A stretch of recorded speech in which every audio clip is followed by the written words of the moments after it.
O Senhor é bom e a sua misericórdia dura para sempre. Sempre, de sempre, de sempre, de sempre, de sempre, de sempre, de sempre. Não são anos, não são meses, não são dias nem semanas, mas é todo sempre. Nós temos o privilégio de ter um Deus que não nos abandona, que não espera a retribuição nossa, que não espera que nós sejamos fiéis a Ele. Quando as pessoas se casam, esperam que um seja fiel ao outro, a gente espera que as pessoas nos amem, que nos ajudem, mas as pessoas nos decepcionam. Deus não faz isso. Deus, Ele é imutável. O mesmo Deus de ontem é o mesmo Deus de hoje, Deus de eternamente, assim como a sua palavra. E nós temos o privilégio de meditar na palavra do Senhor. Quero que você já deixe aberto em João capítulo 8. Estamos avançando em passos largos em João capítulo 8. Antes de procedermos à iniciação de hoje, nós fazemos aquele breve resumo do que nós já temos tratado. Deixa abertinho aí em João capítulo 8. Em nosso último encontro, estivemos meditando sobre o tema: o julgamento de Jesus é diferente.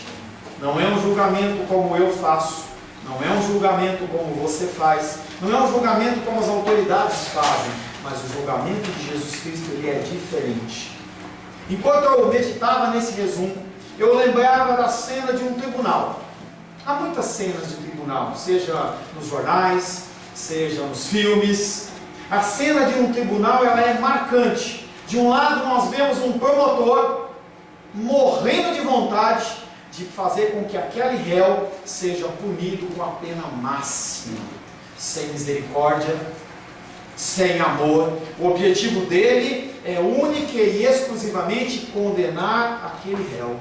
Do outro lado, nós temos um advogado de defesa tentando fazer de tudo para inocentar o réu, ou no mínimo, minimizar aquela pena.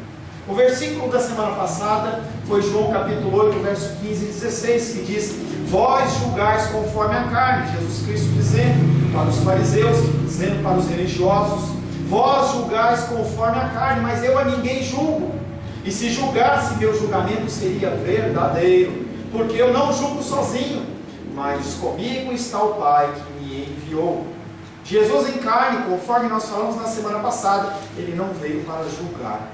Se você ler de Mateus, do primeiro versículo ao último, Marcos, Lucas e João, você não vai ver Jesus Cristo exercendo um juízo no sentido de destruir. Aquilo foi o cerne da nossa palavra na semana passada. Jesus Cristo, ele não vem para julgar, mas ele tem autoridade para tal. Sua missão era ser luz no meio das trevas. Por isso que ele comia com fariseus, ele comia com publicanos, ele andava com mulheres que tinham problema de prostituição. Ele não tinha problema porque ele veio para os doentes, não para os sãos. Ele veio para ser luz no meio das trevas, edificar o caído e trazer vida. Se eu sou discípulo de Cristo, se você é discípulo de Cristo, nós temos que ser como Ele. Nós temos que deixar de lado essa cena do tribunal, seja um tribunal fictício ou real, e agirmos como Jesus agiu. Muitas pessoas perdidas nos aguardam. Conversava essa semana com o Felipe e Rayane, e Rayane falou para mim assim: poxa, eu tenho observado pessoas vindo pedir ajuda. É normal. Pessoas com problemas, elas vão ir a você. Mas eu não conheço. Mas quem está designando é o próprio Deus. Ele fala: você dá conta. Muitas pessoas nos aguardam, pessoas perdidas. Se nós de cara apresentarmos um juízo condenatório e destrutivo, estaremos sendo imagem, sabe de quem? Satanás, conhecido como o acusador. Nós não somos chamados a ser imagem de Satanás. Nós não somos chamados a executar um juízo condenatório sobre a vida das pessoas, mas o nosso objetivo tem que ser edificar, trazer vida e ser luz. Ao invés de sermos semelhantes a Cristo, muitas vezes nós estamos nos assemelhando ao pai da mentira, Satanás. Nós temos que tomar cuidado com isso e usarmos o Evangelho não para matar pessoas, mas para salvar. A palavra de Deus tem como título hoje: conhecer Jesus é conhecer ao Pai. Se você quer conhecer Deus, se você quer conhecer a figura divina de Deus Pai, você tem que conhecer a figura de Cristo. Não uma figura que é levantada através de imagens, não uma figura que é levantada através do que você acha, do que você pensa, do que você deseja, do que você almeja, porque vários Cristos têm sido levantados nas igrejas que pouco se conformam com as Escrituras. Se você quer conhecer Jesus Cristo, leia a palavra do Senhor. Se você quer conhecer a Deus, conheça esse Cristo que se revela nas Escrituras. Evangelho de João, capítulo 8, nós vamos ler do verso 12 em diante.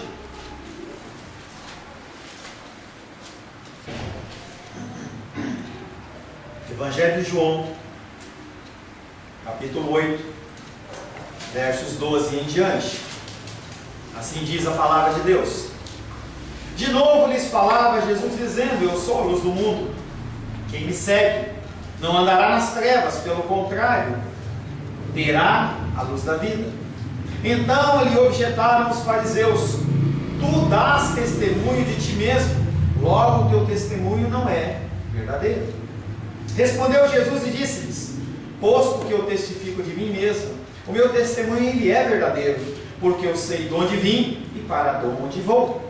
Mas vós não sabeis de onde venho, nem para onde vou. Vós julgais segundo a carne, e eu a ninguém julgo. Se eu julgo, o meu juízo é verdadeiro, porque não sou eu só, porém eu e aquele que me enviou. Verso 17. Também na vossa lei está escrito que o testemunho de duas pessoas é verdadeiro. Eu testifico de mim mesmo, e o Pai que me enviou também testifica de mim. Então eles lhe perguntaram: onde está o teu Pai? Respondeu Jesus: não me conheceis a mim, nem a meu Pai. Se conhecesseis a mim, também conheceríeis ao meu Pai. Palavra do Senhor. Amém? Senhor Deus, mais uma vez tivemos o privilégio de ler a Tua Palavra. A Tua Palavra que é viva, que é eficaz. A Tua Palavra que nos dá a direção. A Tua Palavra que é a nossa bússola e o nosso norte. Estamos aqui nesta noite para ouvir a Tua voz, ouvir os Teus ensinamentos, ouvir a Tua Palavra, Senhor. Precisamos do Teu Espírito Santo. Eu preciso do Teu Espírito Santo. Eu não sou digno, Pai, de proclamar a Tua Palavra. Me sinto totalmente incapaz, totalmente despreparado, mas sei que o Teu Espírito Santo tem um recado a cada coração nesta noite. Por isso, Pai, eu peço ao Senhor que o Senhor possa, Pai, querido, me utilizar como instrumento da Tua vontade. E independente da minha fragilidade, independente da minha falta de preparo, independente da minha pecaminosidade, eu peço, Pai querido, que o Senhor não puna os Teus filhos e as Tuas filhas, sem deixar que eles recebam o recado santo direto do Teu altar. É o que eu te peço, em nome de Jesus. Amém. Amém. Conhecer Jesus é conhecer ao Pai. As pessoas andam pelo mundo perdidas. Os seres humanos, cada vez mais, estão perdidos. Não tem aonde se apoiar, não tem no que confiar. As pessoas, elas ficam procurando solução numa religião. As pessoas procuram satisfação ou correção num concurso público, num salário bom, num plano de saúde, num seguro do carro, numa aposentadoria privada. E eu não estou dizendo que essas coisas são ilícitas. Eu estou dizendo que as pessoas, elas têm se apoiado em coisas erradas. Quando a gente vai ajudar a titia, ela apoia a bengalinha dela e ela vai apoiando. Mas se eu tirar aquela bengala dela e der um graveto fraco, quando ela se apoiar naquele graveto, aquele graveto quebra e ela cai. E é isso que tem acontecido com os seres humanos nos dias de hoje. As pessoas, elas têm se apoiado em galhos fracos. O único lugar que nós podemos nos apoiar é no Senhor. A única forma de você conhecer a Deus é através do Senhor. O primeiro versículo que nós vamos meditar é João capítulo 8, verso 17. Naquele discurso, Jesus Cristo está discutindo com aqueles homens e ele fala: aliás, na vossa lei está escrito que o testemunho de duas pessoas é verdadeiro. Aqueles homens acusam Jesus que o testemunho dele não é verdadeiro, porque ele está falando de si próprio. Jesus fala: espera um pouquinho, Na vossa lei está escrito que o testemunho de duas pessoas é verdadeiro. Jesus Cristo, ele começa a dar a interpretação correta à lei e começa a mostrar para aqueles homens que eles estão equivocados. Mas o objetivo dele não é destruir, o objetivo dele não é julgar, mas é fazer com que eles se arrependam. À primeira vista, o argumento de Jesus Cristo pode parecer fraco, porque ninguém é recebido como testemunho em própria causa. Eu cometo algum delito e chego para você e falo assim: olha, eu não fiz isso. É mesmo? Qual é a sua testemunha? Não é eu. Confie em mim no que eu estou falando. Essa testemunha é inválida dentro do julgamento normal. Mas Jesus Cristo, ele começa a estabelecer e mostrar para aqueles homens que o julgamento dele é um julgamento perfeito. O testemunho dele é um julgamento perfeito. Devemos ter em mente que o Filho de Deus, ele é diferente dos homens. Ele é o Filho de Deus. Ele, como homem, como carne, ele sofreu, padeceu, passou frio, fome. Tudo que você reclama, tudo que eu reclamo, ele passou também. Ah, pastor, mas ele não tinha WhatsApp, mas ele passava as dificuldades da fofoca, ele passava as dificuldades do assédio, da falta de finanças, dificuldades financeiras. Tudo que você passa, ele passou, ele sentiu. Ele, como um ser divino, ele se despoja da sua divindade e ele sentiu fome, ele sentiu frio, ele sentiu dor. Então, quando você reclama da sua dor e você clama a Ele, saiba que Ele é um Deus que Ele sabe o que é sentir dor em causa extrema. Então, quando você reclamar, você saiba que Cristo passou pelo que você passou. Algo semelhante, Ele tem experiência em relação a isso.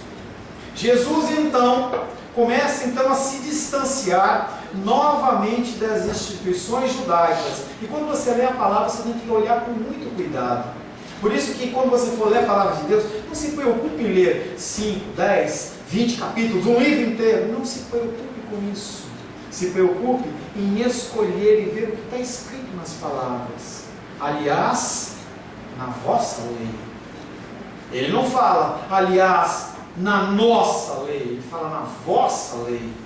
E ele começa a apresentar para aqueles homens que a interpretação que eles estavam tendo da lei é algo diferente do que é a verdade. O texto é o mesmo, só que a interpretação deles era totalmente diferente. A vossa lei. João capítulo 7, verso 19, nós já olhamos esse texto.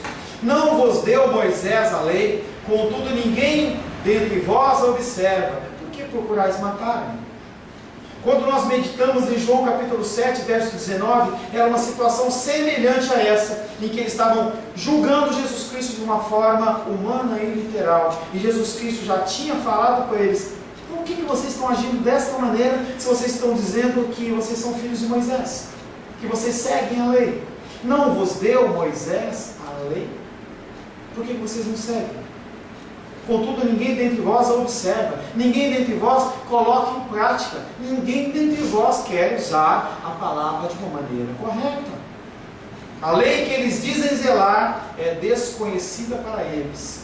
Tem muitas pessoas que estão na igreja e falam: eu amo Jesus, eu amo Deus, Deus é o meu tudo. Quem é Deus para você? Ah, como Ele é lindo e cheiroso, como Ele é lindo e maravilhoso. Quem é Deus para você? Deus é o meu tudo. Primeira luta, primeira dificuldade, primeiro ventinho mais apertado, mais difícil, nós agimos como Pedro. Quem é esse Deus? Esse Deus não me ouve. Aonde está Deus? Você não está vendo o meu sofrimento? Que paradigma! No momento nós louvamos, adoramos ao Senhor, no outro momento nós praticamente o amaldiçoamos. A lei que aqueles homens dizem zelar é desconhecida para eles. Por que desconhecida? Porque eles não colocam elas em prática. E então Jesus os confronta com as prescrições da lei que eles dizem confessar. Deuteronômio 19:15. Uma só testemunha não se levantará contra alguém por qualquer iniquidade ou por qualquer pecado, seja qual for que cometer. Pelo depoimento de 2 ou 3 testemunhas se estabelecerá o fato. E nós já trabalhamos esse versículo. Por que 2 testemunhas?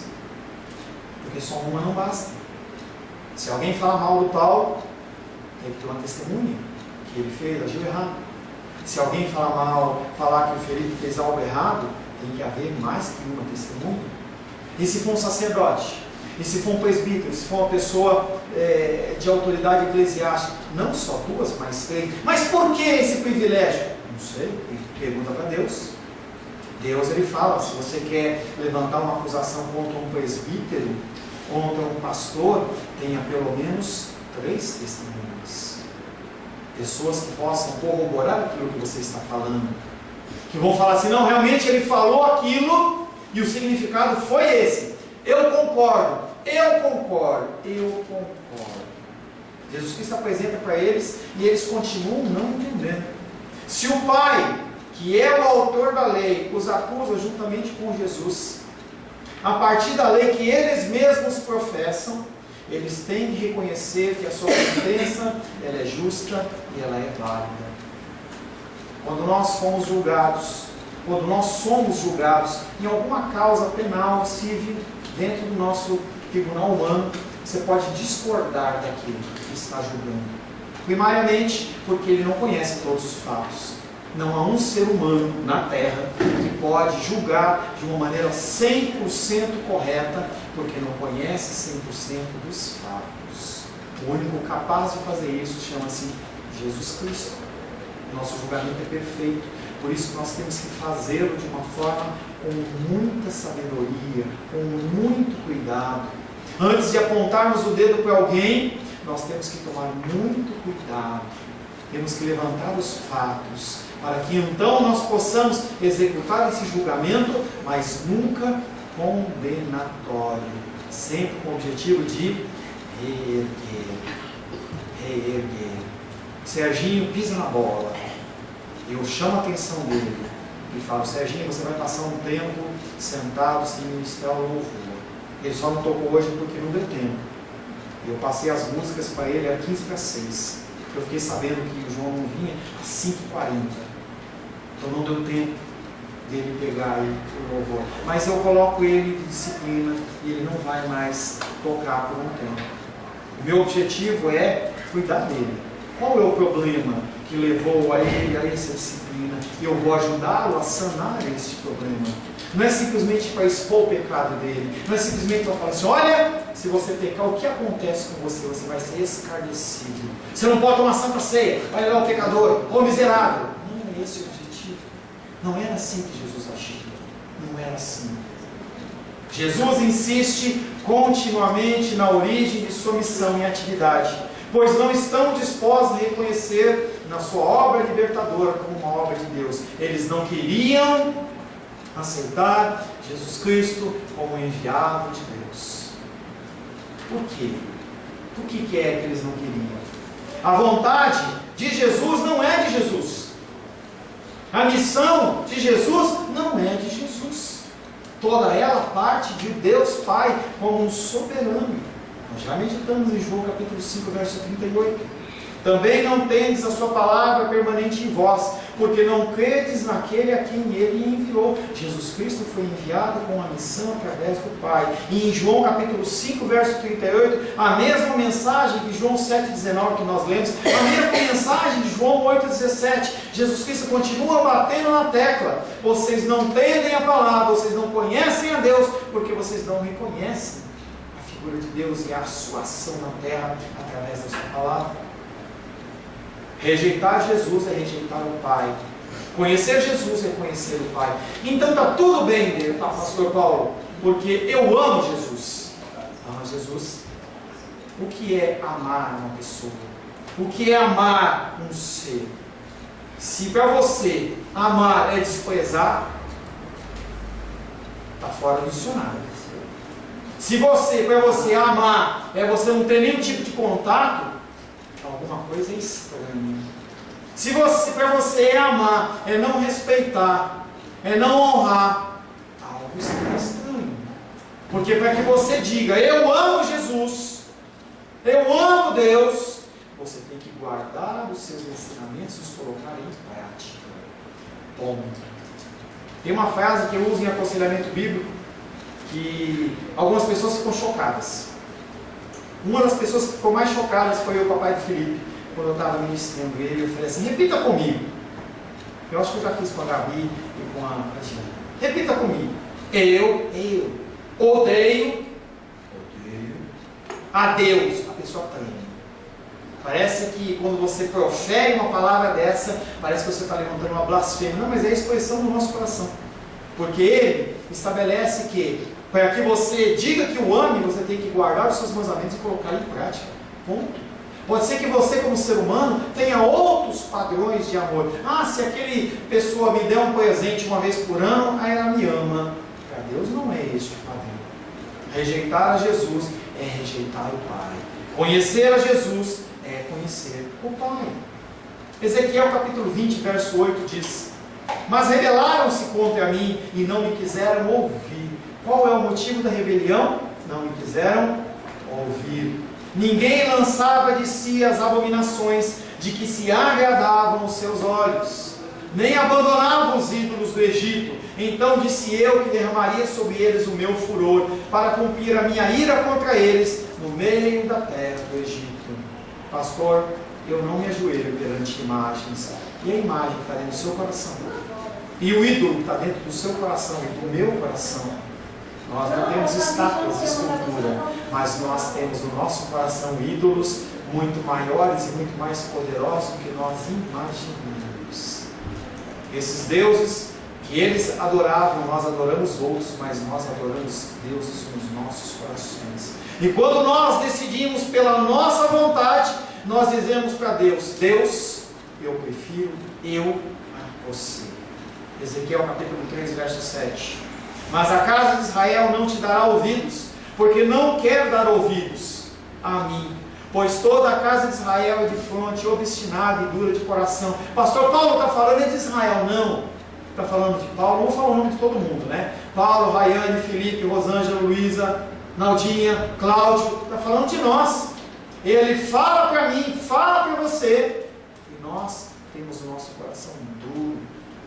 Não quero, não é a hora, não estou com vontade. Testemunhar de Cristo é difícil. Falar da palavra de Deus é difícil. Esse discurso que eu te dou, sinceramente eu não sei por que você está aqui. Eu não gostaria de ouvir no domingo à noite.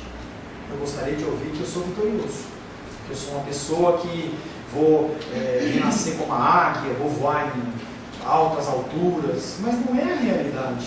A realidade é que nós estamos com os pés nossos na terra, e nós estamos imersos nos nossos pecados. Essa é a realidade. A doença, ela toma conta do nosso corpo, como chagas vão consumindo o nosso ser, e isso é espelhado através dos nossos pensamentos, das nossas decisões, da nossa falta de respeito às coisas de Deus. O duro ofício de testemunhar a Cristo é difícil. É difícil você testemunhar através da sua vida. A palavra é fácil. Quero ver você testemunhar através da sua vida. Segundo versículo, João capítulo 8, verso 18. Jesus Cristo diz e fala: eu dou testemunho de mim mesmo, e também o Pai que me enviou dá testemunho de mim. Jesus resume os dois aspectos da questão. Para declarar a sua missão e anunciar-se como Messias, basta o seu próprio testemunho. Mas se nessa declaração eles veem um problema, também está assegurada a validade desta, pois de todos os modos o Pai que enviou Jesus está sempre com ele. Será que isso é suficiente? João capítulo 8, verso 16. Se eu julgo, meu juízo é verdadeiro, porque não sou eu só, porém eu e aquele que me enviou. E eu fico imaginando a figura daqueles fariseus, olhando para Jesus e falando assim com o outro, assim, acho que ele está brincando, né? A gente está falando algo sério, ele está falando de novo que ele é suficiente. Eles não conseguem entender. Jesus resume esses dois aspectos, mas eles não conseguem entender. Parece que Jesus está chovendo no molhado. Leia o Evangelho de João com essa ótica, você vai ver que parece que o discurso é o mesmo. Capítulo após capítulo após capítulo. E mesmo assim a gente não aprende. Jesus parece que está chovendo no molhado, mas na verdade ele trata os seus ouvintes como conhecedores da própria lei que professam crer. Quando você diz que você sabe, ele te trata como uma pessoa que diz que sabe. Então eu vou ensinar algo. Não, eu já sei. Tudo bem, então faça. Jesus está tratando esses homens como conhecedores da lei, que eles dizem ser. Segundo as Escrituras, o que ele afirma é coerente com o quê? Com as Escrituras. O que ele está falando não é algo diferente, não é algo estranho, mas é algo que está aqui.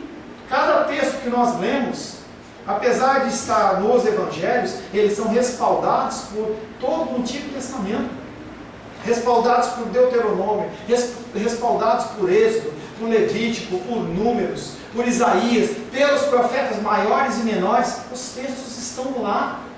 Aqueles homens, eles ouviam e faziam referência direta, porque eles não tinham o Novo Testamento. Então, quando Jesus falava com eles, eles faziam referência direta, porque diferente de eu e você, eles conheciam o Antigo Testamento. Segundo as Escrituras, o que ele afirma é coerente, e é ignorância não reconhecê-lo como Messias enviado do Pai. Ele, como Messias, oferece o amor do Pai ao mundo. Quem rejeita esta oferta, rejeita também o Pai, porque não se pode honrar o Pai sem honrar o Filho. João 5, versos 22 e 23. E o Pai a ninguém julga, mas ao Filho confiou todo o julgamento, a fim de que todos honrem o Filho, de modo porque honram o Pai. Quem não honra o Filho, não honra o Pai que o enviou. A sentença de ambos, Deus Pai e Deus Filho, é uma e a mesma, assim como também o seu desígnio. João capítulo 5, verso 30. Eu nada posso fazer de mim mesmo, na forma porque ouço, julgo. O meu juízo é justo, porque não procuro a minha própria vontade, e sim a daquele que me enviou. Quando o irmão Paulo, que agora está aposentado, ele ia fazer uma diligência, ele ia na autoridade da farda dele. Ele não precisava apresentar nenhum certificado, a farda dele já apresentava ele. Irmão Cláudio, no tempo dele que ele trabalhava, também fardado, ele chegava no lugar e impunha autoridade. Uma autoridade que era patente a sua vestimenta, o seu modo de agir, e as pessoas o respeitavam. Jesus Cristo também tem que ter essa mesma honra. Jesus, para afirmar o que afirma, ele não necessita que eu acredite, que você acredite, simplesmente que o Pai assina embaixo. É isso que acontece. Muitas vezes buscamos a aprovação e apoio dos homens, e é nesse momento que o galho quebra. Você não precisa de apoio de homens, você não precisa de suporte de homens, você precisa do apoio e do suporte de Deus. Se tem sim homens e mulheres de Deus que te ajudam, ouça-os enquanto eles estiverem na palavra, mas só enquanto eles estiverem fiéis à palavra. O último versículo, João capítulo 8, verso 19. Então lhe perguntaram, parece piada essa pergunta. Então lhe perguntaram, aonde está o teu Pai? Jesus respondeu, não me conheceis a mim e nem a meu Pai. Se conhecesseis a mim, também conhecerias ao meu Pai. Se você se lembrar, alguns capítulos atrás, quando ele se declara Messias, eles falam, esse não é José, não é filho de José. Por que ele está dizendo que é Messias? E aí eles vêm e perguntam para Jesus, onde está o teu Pai? Os fariseus demonstram uma total incredulidade em respeito a Jesus. Sabem que ele se proclama o Filho de Deus. Eles sabem. O discurso de Cristo é claro. Ele é o Filho de Deus. Acaba de declarar que o Pai o enviou. E lhe fazem uma pergunta irônica. Aonde está o seu Pai? E eles não querem nenhum diálogo. No diálogo dele, na conversa deles, a única coisa chama-se hostilidade. Querem destruição. Jesus em João diz não poucas vezes algo profundo, que sempre é mal interpretado. Eles perguntam para Jesus, onde está teu Pai? E ele fala, vocês não me conhecem. Ele não respondeu a pergunta deles. Parece que não, mas ele respondeu. A ignorância que tinham fingido na sua pergunta irônica, Jesus a confirma seriamente. Quem não sabe quem é Ele, não sabe quem é o Pai. Por que eu vou apresentar o meu Pai para vocês, se vocês não me conhecem? Se vocês não ouvem o que eu falo? É isso que Jesus está dizendo. Por que vocês estão preocupados com o meu Pai? Se eu sou expressão dele, estou aqui na presença de vocês, falando para vocês, e vocês não ouvem. Não tem motivo, não tem sentido. Quem não sabe quem é Ele, não sabe quem é o Pai. Seus oponentes querem que o Pai seja identificado aparentemente, pensando em um plano puramente humano. E Jesus Cristo, Ele não age apenas no plano humano, Ele é divino. 1 Coríntios 2,14 diz: ora, o homem natural não aceita as coisas do Espírito de Deus, porque eles são loucura, e não pode entendê-las, porque elas se discernem espiritualmente. Não adianta você querer fazer uma pessoa que não é espiritual entender algo espiritual, uma decisão sua espiritual. Você abandonar algo, ou você proceder a algo, simplesmente pela fé em Deus. As pessoas olham e falam: você está louco? Você está louco? Na recessão de hoje, você vai fazer isso? Você vai abandonar o que você está fazendo para fazer outra coisa simplesmente pela fé? Os seres humanos, eles não conseguem discernir as coisas espirituais porque eles são naturais. E a pergunta para você: eles sabiam que Jesus era o Messias ou não? Será que aqueles homens que estavam indagando Jesus, eles eram ignorantes? Será que eles não sabiam que ele era realmente o Filho de Deus? Abre aí, não coloquei para você não. Mateus capítulo 2. Nós vamos ler do verso 1 ao 6.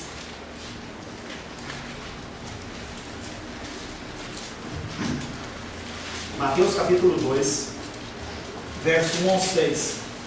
Uma evidência de que eles sabiam quem era Jesus.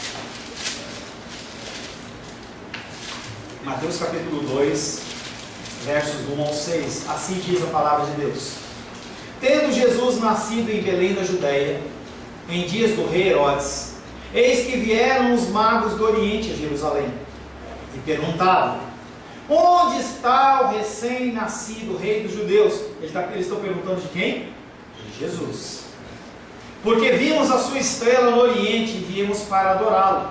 Tendo ouvido isso, alarmou-se o rei Herodes. Herodes era judeu? Não, ele era romano, ele era pagão. E perguntava: onde está o recém-nascido rei dos judeus? Porque vimos a sua estrela no Oriente e viemos para adorá-lo. Tendo ouvido isso, alarmou-se o rei Herodes, que era ateu, que era pagão, e com ele toda Jerusalém. Quem habitava em Jerusalém? Os judeus. Então, convocando todos os principais dos sacerdotes e escribas.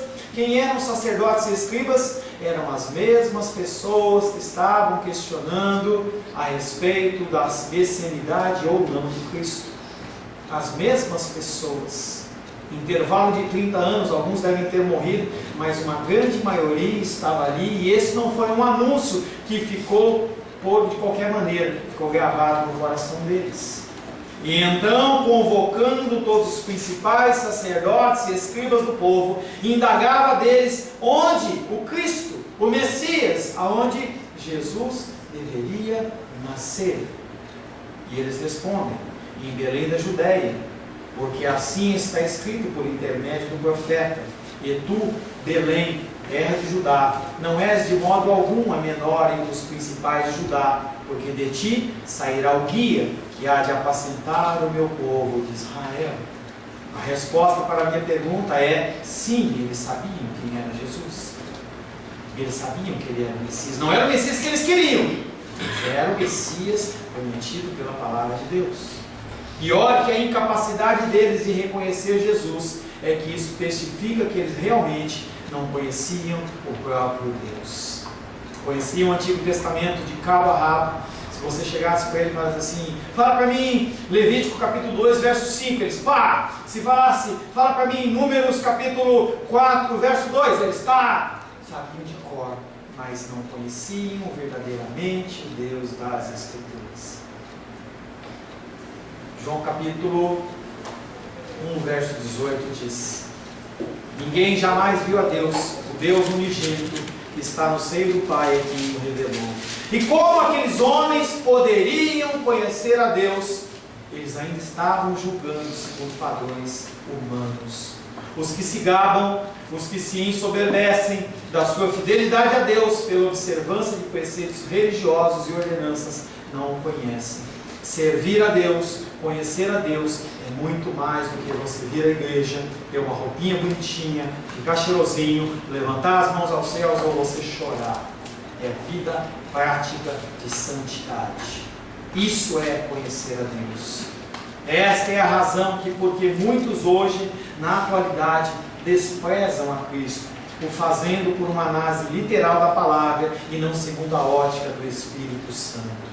As pessoas vão às igrejas e não conhecem Deus, estão perdendo o tempo delas, porque não querem conhecer, porque conhecer a Deus demanda mudanças de comportamento, você para de agir de algumas maneiras, o Espírito começa a te constranger, começa a te incomodar. Se o Espírito Santo não te incomoda, revise a sua salvação, porque ainda é tempo que você está vivo.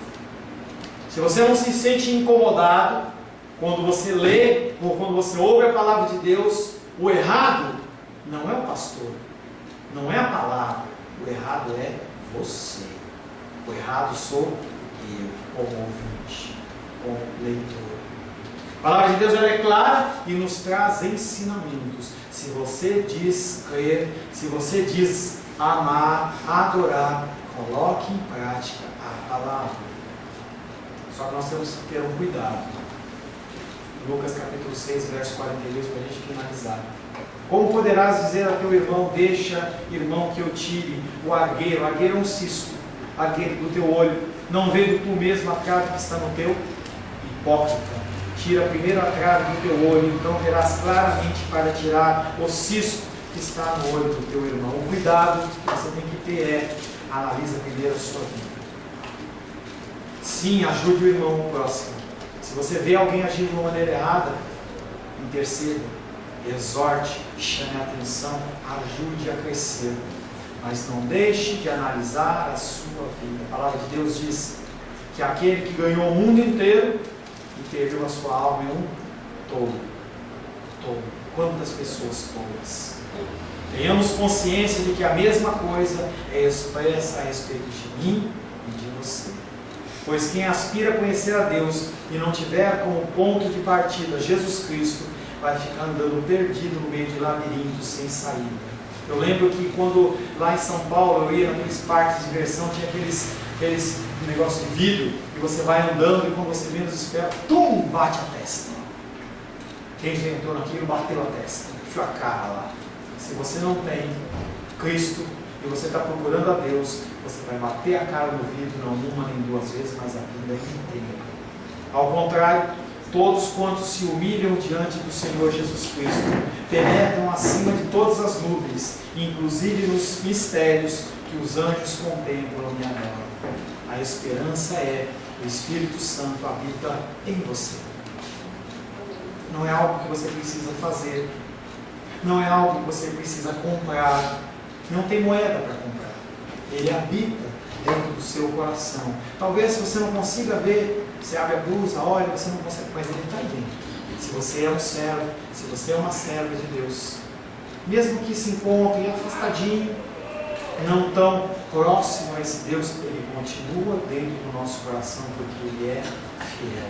A nossa esperança é que esse Deus Altíssimo, ele não nos abandona. E a palavra do apóstolo Paulo é: eu confio neste Deus, porque Ele é fiel e justo para guardar o meu depósito. Pastor, está falando em dinheiro? Não. Depósito do teu amor, da tua esperança, da tua graça. Ele guarda esse depósito, Ele guarda esta confiança. Até que dia? Até 2018. A validade acabou. Comprei um micro-ondas e ele tem 1 ano de validade. Você vai levar para consertar? Acabou a validade. Não tem validade o Espírito Santo. Enquanto você estiver vivo, o Espírito Santo ele continua ativo no seu coração. Pastor, então eu posso fazer o que eu quiser. Quando eu decidir, eu vou. Isso acontece bastante no coração dos jovens. Cuidado. Cuidado. Falar hoje pela manhã. Não são palavras mórbidas, não são palavras de maldição, mas são palavras de alerta. Qualquer hora você vai estar perante o Senhor. Qualquer hora você vai estar perante o Senhor. A esperança daqueles que o têm é que Ele não nos abandona. E o julgamento do Senhor vai ser amargo, inclusive para nós, mas um julgamento que depois, como o serviço de parto da mulher, que dói, mas quando nasce a criança, que alegria. Feche seus olhos. Senhor Deus, nós te louvamos, Pai, queremos te conhecer. As coisas da vida, Pai querido, nos envolvem. É gostoso, Pai, nós fazermos o que nos agrada. Mas o prazer, ele é momentâneo. Nós temos toda uma vida eterna para conviver ao teu lado, Pai. E nós queremos utilizar esta vida que nós temos aqui na terra de uma maneira sábia. Não entrando, Pai querido, em conventos, não indo para morros, Pai querido, nos isolando dos nossos entes queridos e familiares, não vivendo, Pai querido, uma vida paupérrima, sem vestes, sem prazeres da vida, mas, Pai, olhando para o futuro eterno, um futuro que se aproxima, um futuro que para nós pode ser hoje, pode ser amanhã, pode ser daqui a 10 anos, nós não sabemos, mas nós queremos te conhecer. E a única maneira de nós te conhecermos, Pai, é lermos a tua palavra. E nós precisamos que o Senhor gere no nosso coração esse desejo e essa vontade. Que nós possamos ser como o Senhor, sendo luz em meio às trevas. É o que te pedimos, Pai, em nome de Jesus. Amém. Glórias ao Senhor.